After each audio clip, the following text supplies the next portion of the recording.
How many of you have been enjoying our Sacred Moments series the last couple of weeks?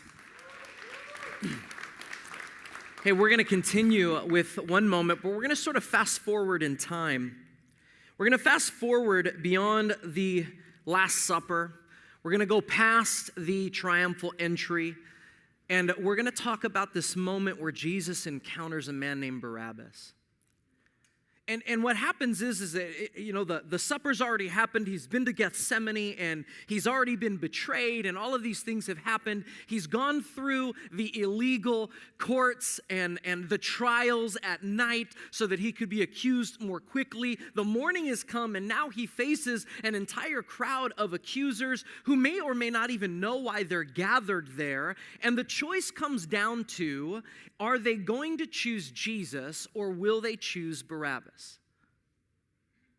The religious leaders had stirred up this moment fairly quickly. They knew what they wanted, but maybe not everybody did. And I know we've heard stories about Barabbas, and we sort of think we get this picture in our mind of this scumbag criminal, that gets a free pass because Jesus was taking the heat for everybody. And maybe that is true, but maybe there's a different perspective on his life as well.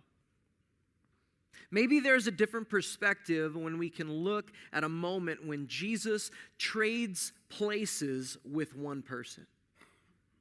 And I think what we want to remember as we evaluate this sacred moment in time, is that what Jesus did for one person, he does for every person. What Jesus did for you, he's done for everyone in this room. What Jesus did 2,000 years ago, he did for us today. What he traded in for one person, he trades in for all of us. Maybe you've been accused of something that you didn't do. Or maybe you've had to take the heat for something that wasn't yours to take. I remember you got some older siblings in the house. Come on. God will judge you harshly, older siblings. I'm a second born. I'm the baby in the family. My brother's 2 years older than me. He's the older brother, and he definitely had that older brother, my ninja status on me. I remember one time we broke my mom's TV, snapped the antenna, something like that, and we both knew death was imminent. It's one of those moments where, there's no conversation. All it's going to be is a shawak, okay? Swift punishment, justice in its true form. So here's my brother, and he says, Pat, I need you to do something for me. Because my brother's the one that broke the TV. Ha! And he said, Pat, Mom likes you better. And I had to think, I said, I think that might be true, kind of a fantastic guy, And he said, Mom likes you better. She actually trusts you more. Pat, can you take the heat for me? Can you do me a solid? Can you be a good brother? I'll die for you, but today, will you die for me? And I said, older brother John, yes, in the name of brother honor, I will. We're very serious at 6 and 7. I said, I'm doing it. So I took my brother's place. Does that make me kind of like Jesus? I don't know, family. I'll leave that for you to decide. Here's what I know is that don't be too impressed with me, because the second the punishment was doled out, shawak was the second that I sold my brother out.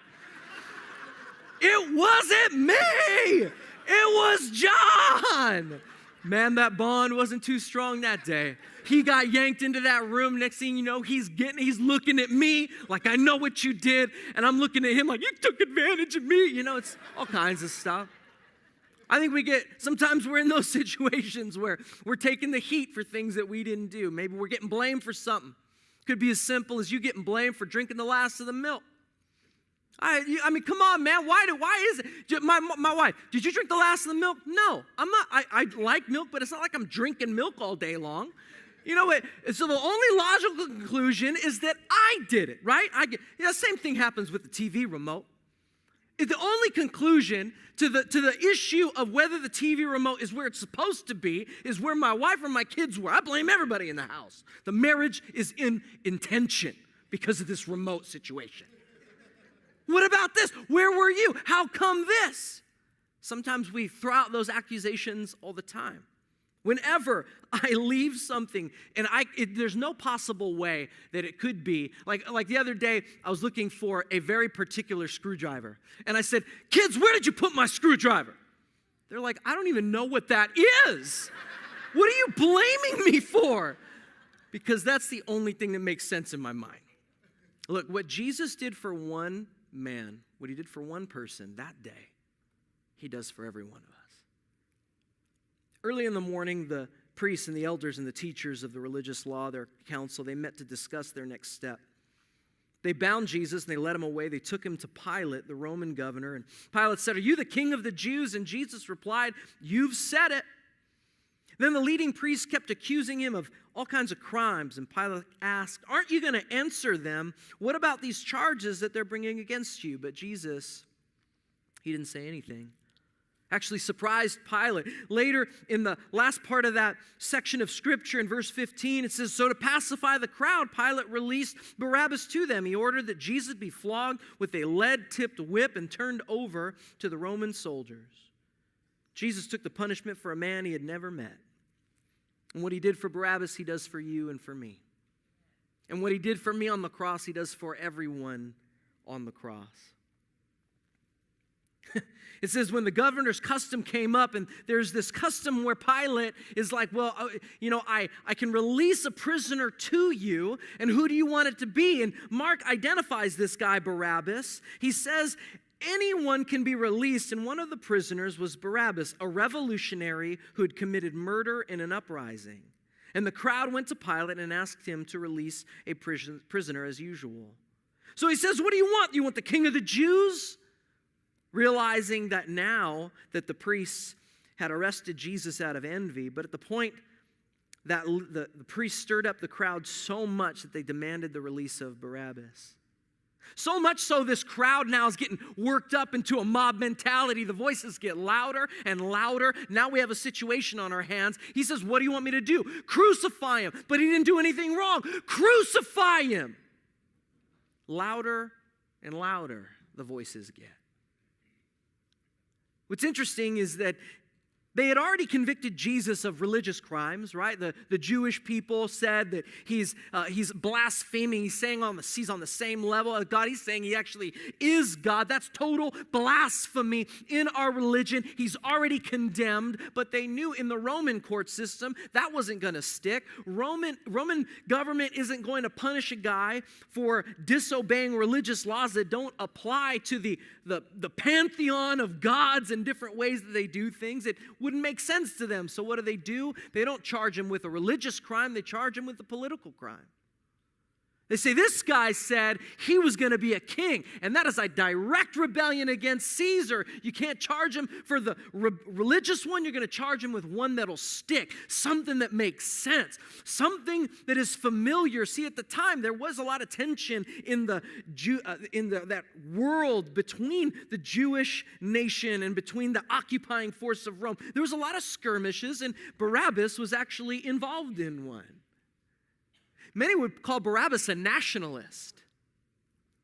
I know we think of him as that guy that we saw in the Passion of the Christ movie, and he's all bearded and dirty. Not that if you're bearded that you're dirty. I'm just saying that that's how they portrayed him in the movie, and he's like, yeah, and he looks at Jesus, he's like, meh, and then he kind of takes off. But it's very possible that many people showed up that day thinking that they want this nationalist to go free. And it made sense to the Roman government. It made sense to pacify the people when they arrest and were going to murder some of their insurrectionists, their nationalists, that they would let one go just to keep things kind of on an even keel, just calm everybody down. But at the moment that the choice was presented between Jesus and Barabbas, they choose Barabbas. It's so interesting to me because even his name, Barabbas, son of a father, son of the Father. They choose this son of the Father, this every man's man, this could have been anybody guy. They choose him instead of the actual Son of Man, the actual Son of the Father. I think sometimes we're still choosing that. When we're presented with a choice, I think often between what is true and what fits our agenda, I think we often choose what fits our agenda instead of what is true. When presented with Jesus or Barabbas, I think sometimes we're still choosing Barabbas because the voices in our head or around us become so loud that we believe that they are true. But family, the loud voice and the right voice are not always the same voice. The loud voice, the crowd's voice, it's loud, and it's loud in our heads. The accusations are loud. The rumors are loud. The viral posts are loud, but they are not always true. They're not always right. They're not always the same voice. And I wonder if the people were there, some of them, they had to stir up this crowd. See, Pilate was already in trouble. There's a lot of things going on here. Like Jesus even talks about it a few verses before when he talks about a whole bunch of people that Pilate killed.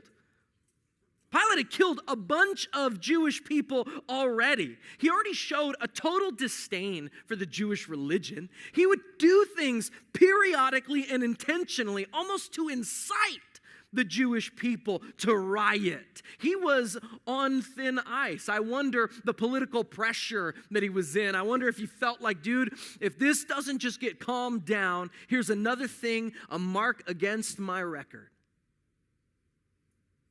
And then the religious people, they come in and they kind of whip up a crowd. Come on. Well, what are we doing here? Well, we're trying to get Barabbas to be released. Oh, what? He's the national. He's the guy. He's fighting for us. It's a good chance that a lot of people liked Barabbas. When you are a nationalist fighting for your nation's cause, when you are fighting for something like against the oppressive Roman power, then now you're a hero to some degree.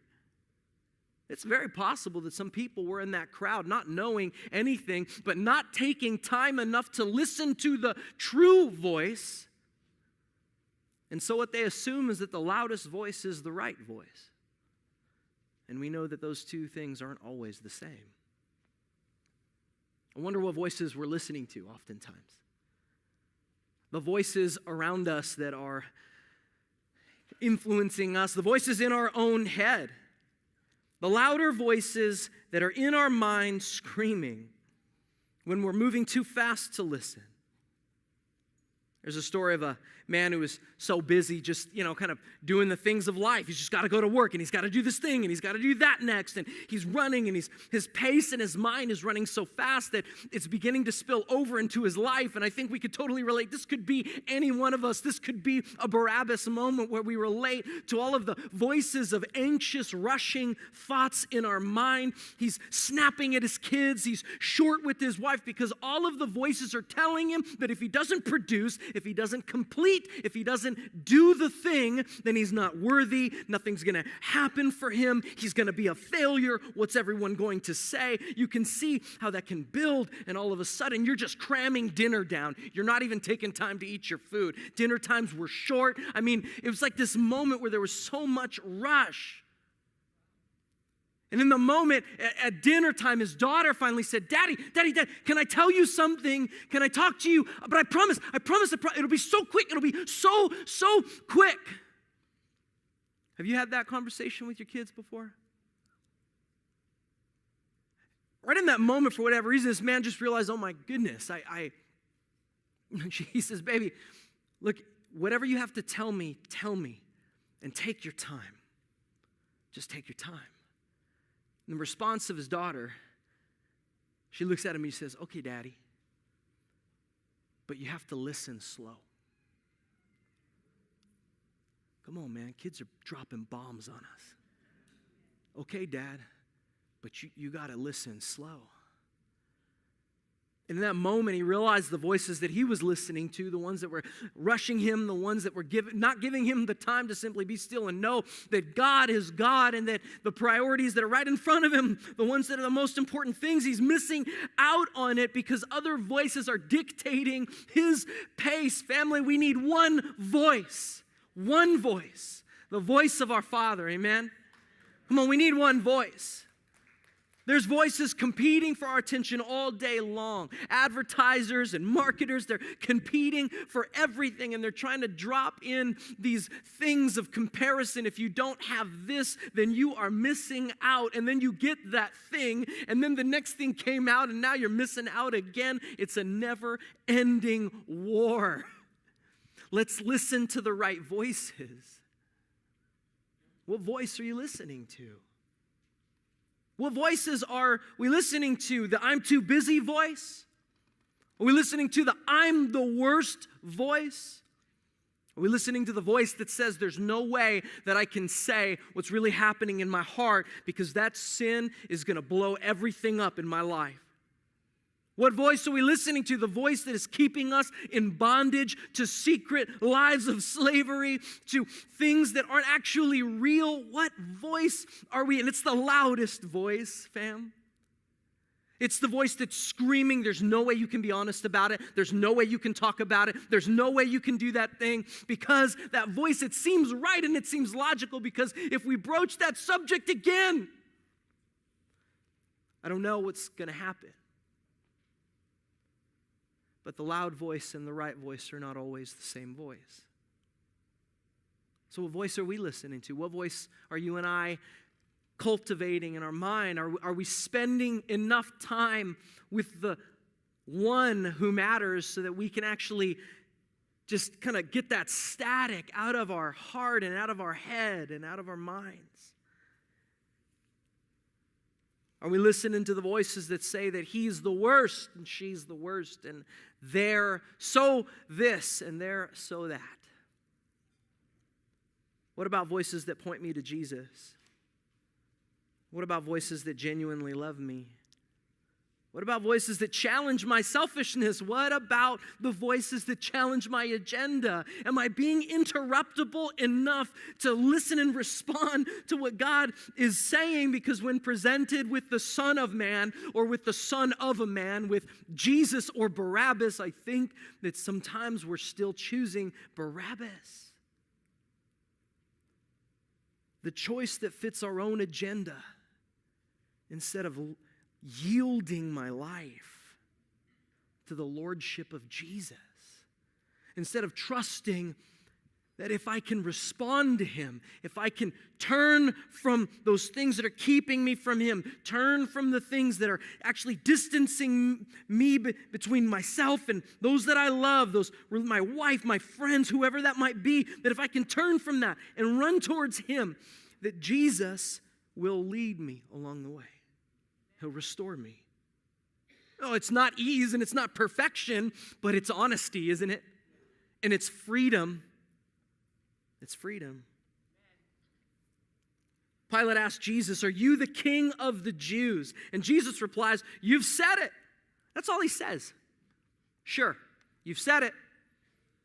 I just find that so interesting that Jesus doesn't pose more of a defense. And I know this is all matching up with things like Isaiah 53 when he's talking about a lamb being led to the slaughter, and he's fulfilling these words about a suffering servant in the Old Testament right here and now. But he knows what's coming after this moment, and still he just says, "You've said it. You've already said it. I'm the king of the Jews." Some scholars think that his silence was actually his declaration of innocence. And even if that was true, nobody is listening. Nobody cares. Then the priests keep accusing him of all these crimes, and Pilate says, "Aren't you going to answer them? What about all these charges they're bringing against you?" And Jesus said nothing, much to his surprise. I think Jesus in this moment is more concerned about his work being finished than about it being fair. I think in this moment, Jesus is more concerned with the work that he has come to do, the reality that I have come to die on this cross. I've been brought to this moment to fulfill the assignment that my Father has given me, and whether it's fair or not, I have to fulfill it. Jesus is more concerned about his work being finished than about it being fair. Because there's nothing fair about this situation, family. I mean, they're trading in these people. Like Barabbas is the actual rebellious one participating in a national insurrection actually killing some people. And here Jesus is, the real Son of Man, the Son of God, completely innocent, continuing to talk about a kingdom that is not the same kingdom that everybody else thinks is what a kingdom is. And yet, here's Barabbas, the true crime owner right here, and here is Jesus, the innocent one. There's nothing fair about what's going on here. And we know that Jesus obviously thinks that that's a higher value because he's not putting up a fight. He's not getting defensive. If you or I were in the same situation, you better believe that we would have our defenses lined up. When false accusation comes, and then we have to justify and we have to do this. Even when real, true, actual accusations or criticisms of our character or where we fail, we already rise up in defense, don't we? I mean, we are so concerned with things being fair, fam. And I just keep wondering, are we waiting for fairness to rule in 2019? And anybody who's lived life for 5 minutes knows that fairness is often not in the equation at all. Now, I know that we serve a God that wants to right wrongs, and he wants to have justice roll down and all of these. He wants to set right. Like the government of heaven will rest on the shoulders of Jesus. Like I understand that. He will set things right. But until the fullness of those moments come, there's a reality that we live in a fallen world and things are simply unfair sometimes. Doesn't mean that we don't act to correct those things, but they're real and they're here. I remember my wife, in my own selfishness, when she's pregnant with our son, our first baby, and I'm doing all this stuff, and I actually said, this isn't fair. I'm doing a bunch of stuff. She just looks at me. She's like, really? Huh? This points right to her back. She's like, really fair? It was a conversation that happened a couple of months ago, too. It was just, let's be honest, probably a couple weeks ago, maybe a couple days ago. Could have been yesterday. Let's stick to the point. And I'm like, I don't know, is that really fair? And she's like, hey, you remember that time when I gave birth to 3 of your babies? And I'm like, you can't just say that and win every argument. She's like, oh, yeah, I can. And you know what? She's right. She's right. When it comes to fairness, is that what I'm fighting for in my marriage, fairness? Or am I fighting for service? Am I fighting for fairness so that I get everything that I'm entitled to, which is like impossible in the game of life? Or am I fighting to die to myself, to let go of what I'm entitled to, let go of what I feel I have a right to, and just say, Jesus, it's more important that your work in my life be done than whether or not I feel like it's fair. And if we want to be frustrated about that reality and that principle, we need only to look at the example of Christ. Because in this sacred moment, Jesus is taking the punishment for what Barabbas actually was, a murderer, a rebellion inciter. And the son of a father, the Bar-Abba, the Barabbas,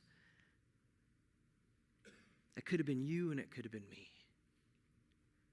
I think sometimes we look at these characters in the Bible and we try and separate. We try and say, I'm not that religious leader. There's no way, that's not in my game. But more often than we would like to admit, we are these villains in the story sometimes. That our intentions are not always pure, and we often want my agenda more than God's agenda. And in this sacred moment, in this journey to the ultimate point of Jesus coming to the earth, the fulfillment of his assignment,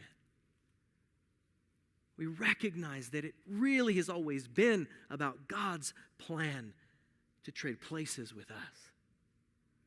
It's always been God's plan to bring a humanity that has been far from God, separated by sin, and to bridge that gap with his own sacrifice. No, it's not going to always be about what's fair, family. But will we yield to the finishing work of Jesus in our lives? Will we yield to his process? I think that's why we need to listen to the right voices, and I think that's why we have to give grace. I think that's why it's so simple and so practical that we have to give grace, the same grace that was extended to us. But Pat, I didn't sin like my neighbor did, and I didn't do all the crazy that she or he or they did. And here's the thing, grace is like the most unfair thing ever. It is. I mean, we all need it, we all want it, but it's so unfair. What? Like, he gets the good business just like me, and I did all the right stuff? Yep. That's grace. Because as much as we think we are so separate from all of the bad things and people and everybody, we will never escape the brokenness of our human heart. We can't escape it, family. The Pharisees thought they could. And here they are exposing their very motive. No, we're holding true. And we're holding true to what we really believe. And that's why we're going to murder an innocent guy. It all makes sense in the math. It's fine. And oftentimes our motives are exposed in the things that we're trying to cover up. The truth about who we are is exposed in our performance to make us seem so strong when actually we're so scared of being weak. And sometimes when we feel those weakness and those broken pieces being shown to us, what we do is we fight to find places where we feel strong and confident so we don't have to deal with those places that make us look a little weak and a little less like the picture we're trying to post for everybody. Barabbas reminds us that what Jesus did for one person, he does for every person. Barabbas, man. What a criminal. I think the crowd thinks that they chose Barabbas. I think they think that they're getting their motives right. They're figuring it out, but we know God's sovereign. He's got all this stuff in control. I mean, the crowd's like, yeah, we chose Jesus to be crucified. We chose, no. The crowd didn't choose Barabbas, and neither did Pilate. Jesus chose Barabbas, family. Jesus chose Barabbas. Pilate says, don't you know, with one word, I can set you free? And Jesus is like, bro, you don't have any power except what my Father in heaven has given you. You think Rome is so impressive? Try heaven. Any moment in time, it said that he could call the thousands and myriads of angels to the rescue. And we think it's all so impressive. Our little kingdoms and our little safeties. No, the crowd didn't choose Barabbas, fam. Jesus did. Jesus chose him. And he knew what was happening. And he knew when he chose him, he was going to get flogged. And he knew when he chose him what was coming down the road. He knew it. And he chose him anyway. And he chose you. And he chose me. You know, Pilate, he should have listened. His wife is having dreams. Babe, I had this dream. Don't have anything to do with that guy. Didn't listen to his wife. Just write that down. That's totally free. Take it. And here we are in this moment. Scumbag gets set free. The evil criminal gets set free. Really? Could have been a national hero to some. He could have been fighting for the freedom of the Jewish nation. You know, a few years later, in the Maccabean revolts, the same would happen. And here right now, we have Barabbas. And I know we've seen the stories and we've seen the movies and they're presented here and do you choose him or him? And they're like, and there's this picture and maybe it was like, I don't know. But it doesn't seem like Barabbas was there. Like there's another scholar who writes that if we can imagine Barabbas potentially in a dark prison cell with a small window waiting to be crucified, waiting for the sentence that's coming his way. And through the window, he hears this crowd because he's not far away from the fortress Antonia where he he was being imprisoned, so he can hear something going on. Now, the picture I'm about to paint to you is completely fictional. You won't find it in Scripture, and I'm not about to spit some heresy at you. What I'm trying to say is, can we look at this from a different perspective? I've always seen him as being this scumbag criminal that gets a free pass. I never saw him as a national hero. I never saw him as someone who potentially could have been just doing his best to fight for what he believed in. Maybe that's true, maybe it isn't. What I'm trying to picture is maybe he's not in front of this crowd and maybe he's waiting for death. And what he can't hear is one voice. He can't hear one voice, the voice of Pilate saying, "Who do you want me to set free?" But he can hear a lot of voices. He can hear an entire crowd scream, "Barabbas!" What do you think he's thinking? Do you think he's thinking he's getting a free pass? He won't hear it a second time, but he's done no wrong. What do you want me to do? Barabbas! Crucify him! I bet he would have heard those words.